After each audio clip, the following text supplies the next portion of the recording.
এটা কি হলো?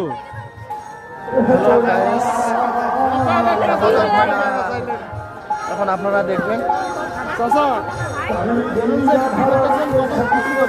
ভালো 90,000 টাকা দোকানদারি হচ্ছে। তাও কত বিলিয়ন বিক্রি করলেন? তাহলে 2,000 পিস। 2,000 পিস? হ্যাঁ। তাহলে বেচা কিনা তো ভালো হয়েছে না? বেচা কিনা এই যে দেখুন চাচার হাতে টাকা। সেই কামাই নাই, সেই কামাই না। লাগি যাও বলে দা, লাগি যাও। চাচা আপনার বাসাটা কোথায়? বাসা হলো রংপুর পীরগাছা। রংপুর পীরগাছা না? এখন কি চাচা চলে যাবেন? হ্যাঁ। আর বেলুন নাই? হ্যালো গাইস, এখন আপনারা দেখছেন চাচার সঙ্গে আমি বেলুনের কিছু ভিডিও ছাড়লাম।